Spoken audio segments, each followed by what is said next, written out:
Señor Javier Elaje, director jurídico internacional de Human Rights Foundation, cuando hablamos de diálogo en Venezuela, pues se empieza a generar en la comunidad internacional un ambiente de que puede llevar a soluciones y la comunidad, la presión internacional empieza a bajar un poco ante lo que podrían ser resultados de este diálogo. Mucho se dijo de las primeras reuniones para dialogar que se trataba de dilatar el proceso, de darle tiempo a Nicolás Maduro mientras se seguían cometiendo violaciones a los derechos humanos. ¿Usted qué piensa? Lo importante de la perspectiva de la comunidad internacional es tener en cuenta la naturaleza de lo que está ocurriendo en Venezuela, en el sentido de que hay un gobierno autoritario que, como decían quienes me antecedían en la palabra, no respetan a la oposición, no reconocen a la oposición, le cercenan en este caso que la oposición ha logrado una mayoría en la Asamblea Legislativa, a pesar de todos los abusos y de lo difícil que es participar de un proceso electoral, comunidad, con la finalidad de oponerse al gobierno autoritario. Reconocer que hay esta oposición que está tratando de recuperar una democracia, una democracia representativa conforme a la Carta Democrática Interamericana, que ha sido erosionada al punto de la alteración, interrupción o ruptura del orden democrático ya hace bastante tiempo. El hito este último de evitar que siquiera se puedan recolectar las firmas para llevar adelante el referéndum revocatorio conforme lo manda la Constitución chavista aprobada por Chávez en 1999, este último acto es solamente el último de una serie de actos que por lo menos comienzan con gran fuerza en el 2004 cuando se toma completamente el Poder Judicial venezolano, y desde entonces está documentado miles de sentencias, todas en 100% han salido a favor del gobierno y en contra de los ciudadanos, de la oposición, de cualquier entidad independiente crítica del gobierno en ese país. Entonces, lo más importante desde la perspectiva de la comunidad internacional es no tener esta confusión. Hay una oposición democrática que está haciendo todo lo posible, como hizo la oposición democrática en Chile bajo el pinochetismo, la concertación que se llamó allá. Está haciendo todo lo posible por dentro de todos los mecanismos que le plantea la Constitución, que le plantea la posibilidad de un nuevo diálogo y otro diálogo y otro diálogo. Está haciendo lo posible por salir de la manera más de una manera pacífica de este enclave en el que se encuentran, porque existe un gobierno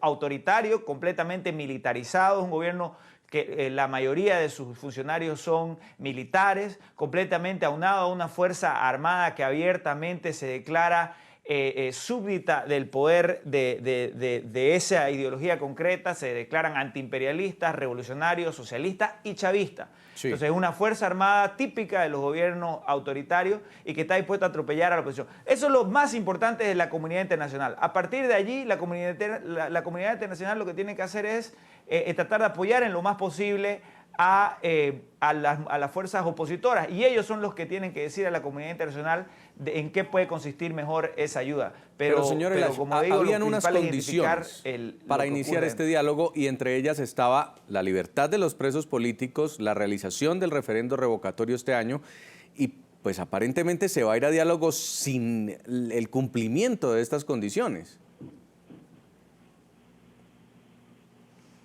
Sí, lastimosamente es la naturaleza de este tipo de procesos, ¿no?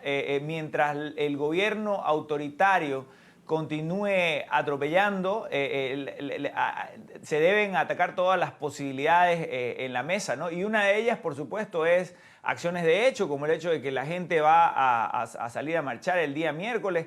No se sabe a qué puede llevar eso en la vida real.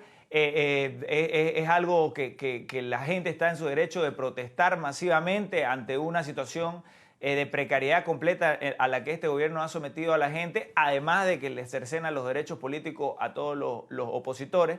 Entonces, eso sigue funcionando. A la vez sigue funcionando la resolución que ha dictado el Congreso, la Asamblea Nacional el día de hoy, anunciando un juicio de responsabilidad contra el presidente que puede llevar a su destitución eventualmente según determinación de la Asamblea Nacional.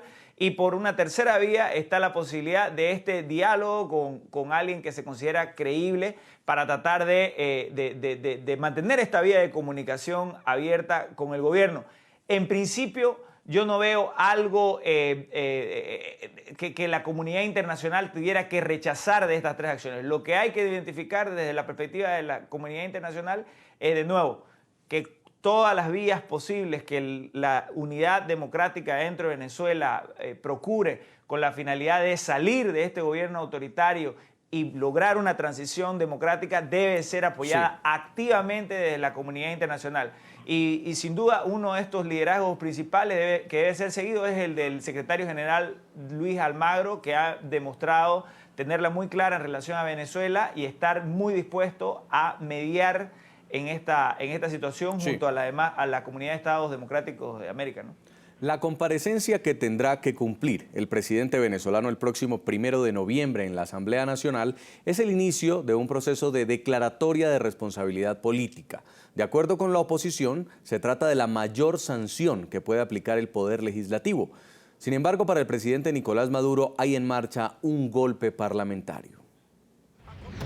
Señalado de propiciar la ruptura democrática con la suspensión del referendo revocatorio, este martes el presidente Nicolás Maduro fue citado por la Asamblea Nacional a comparecer el próximo 1 de noviembre. Aprobado. Con una votación que contó con mayoría opositora, el Parlamento aprobó la apertura del proceso de un juicio político contra el mandatario. Lo acusa de romper el hilo constitucional del país. Esta Asamblea pasa adelante con la mayor sanción que puede dar, que es precisamente esta declaratoria de responsabilidad, escúchese bien, como se acaba de establecer de acuerdo a la lectura de la Constitución, que puede dar lugar a responsabilidad penal y a responsabilidad administrativa por parte del presidente de la República. Entre las decisiones de los parlamentarios se acordó investigar lo relativo al supuesto abandono del cargo en el que, según la oposición, ha incurrido el presidente venezolano. En consideración, la primera propuesta leída por Secretaría, coordinada por diputado Borges, se servirá a manifestarlo con la ciudad de costumbre. Aprobado. Las ciudadanas diputadas y diputados que estén por aprobar la segunda propuesta del diputado Borges lo manifestarán con la ciudad de costumbre. Aprobada. Las ciudadanas diputadas y diputados que estén por aprobar la tercera propuesta considerada por el diputado Julio Borges lo manifestarán con la ciudad de costumbre. Aprobada.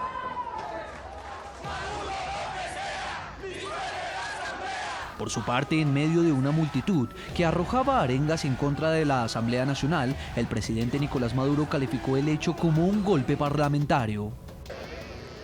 En uso de mis atribuciones como presidente de la República Bolivariana de Venezuela, como jefe de Estado y como jefe de gobierno, he convocado mañana a las 11 de la mañana, sin falta, al Consejo de Defensa de la Nación, a todos los poderes públicos, a este Palacio de Miraflores, para evaluar el golpe parlamentario de la Asamblea Nacional y el plan de diálogo para la paz.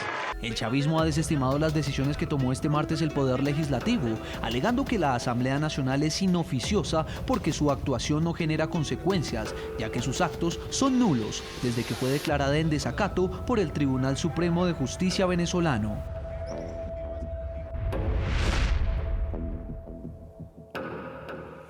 En Caracas, Venezuela, diputado Simón Calzadilla, si bien la Constitución venezolana no establece la posibilidad de adelantar un juicio político contra Nicolás Maduro, sí se habla de una sanción de responsabilidad. Y quisiera que nos explique qué fue exactamente lo que se acordó y lo que por lo que tendría que rendir cuentas el próximo martes Nicolás Maduro.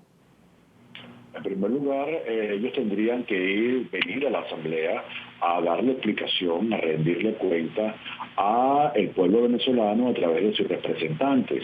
Ahora bien, fíjense lo difícil que es la situación venezolana cuando tenemos un presidente que sustenta todas sus argumentaciones en profundas mentiras.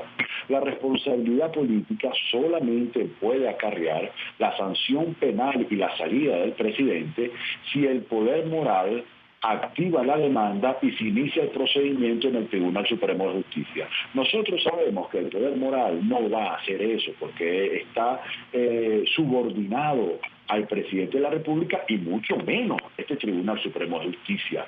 Pero es un hecho moral, es un hecho constitucional, están dentro de nuestra competencia, por lo menos el Parlamento, establecer la responsabilidad política de un gobierno que se ha puesto al margen de la Constitución. A esto, que es una sanción ética, moral, constitucional, política, ellos lo llaman golpe de Estado. Que nosotros estemos solicitando referéndum revocatorio para que el pueblo tome las decisiones, ellos le dicen golpe de Estado. Pedir las elecciones de gobernadores que se vence el periodo de este año y que debería ser este año, golpe de Estado. Estamos desde hace tiempo diciendo que introducimos una enmienda para producir una reforma que el pueblo la tenía que votar, para acortar el periodo y tener una nueva elección, y ellos nos dicen que estamos en un golpe de Estado.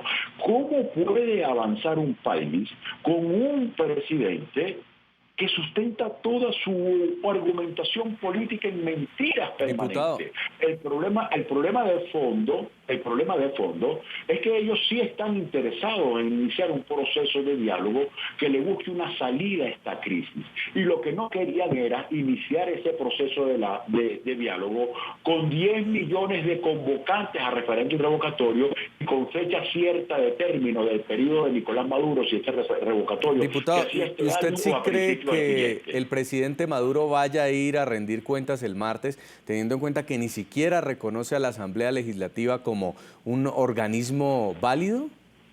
Él no va a ir a la Asamblea, así como no ha querido y no le ha dado la gana de rendirle cuenta a la Asamblea ni siquiera en los 7 meses que nosotros no habíamos incorporado a los diputados que pidieron su desincorporación.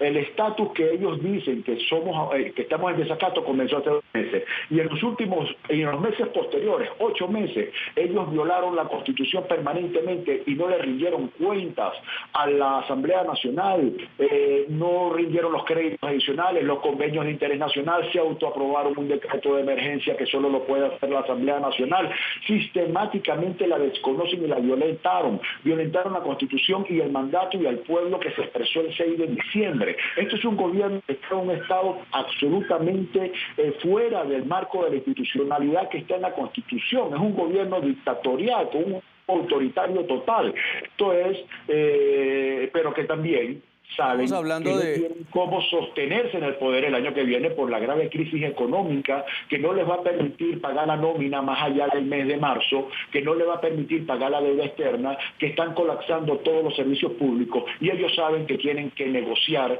una salida adelantada y lo querían hacer sin la espada de un referéndum revocatorio convocado. Señor Ramón José Medina, si ustedes han dicho que este es un gobierno autoritario, dictatorial, que se le cayó la careta, que es completamente antidemocrático, entonces ir al diálogo ¿no sería estar legitimando lo que ustedes llaman una dictadura?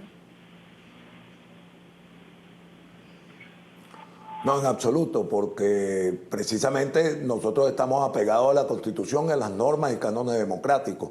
Precisamente la posibilidad de conversar y consensuar acuerdos con mediadores acordados y respetados por todos, en condiciones adecuadas y con una agenda previamente establecida, precisamente para restablecer lo que hasta ahora ha sido el verdadero golpe de Estado, que es el que ha dado el Tribunal Supremo de Justicia y el Ejecutivo Nacional, concertados contra la independencia y la autoridad que tiene el Parlamento venezolano. Precisamente de lo que se trata es de restablecer ese camino, y ese camino se puede restablecer por 2 vías, o por la vía de la guerra, que no queremos hacerla en ningún momento porque ya tenemos el ejemplo de ustedes que en definitiva a nada ha conducido, o simplemente apegarse a las salidas de orden democrático que están establecidas en nuestra propia Constitución.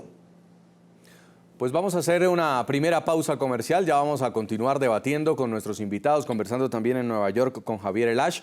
La pregunta que le hacemos a ustedes en redes sociales es: ¿confían en este diálogo que propone Nicolás Maduro con la oposición para salir de la grave crisis que enfrenta a Venezuela? Pueden seguirnos escribiendo en nuestras cuentas de Twitter del programa La Noche y también las de nuestro equipo periodístico. Ya regresamos porque vamos a hablar también con Lilian Tintori, es la esposa del opositor preso venezolano Leopoldo López. En segundos regresamos en La Noche.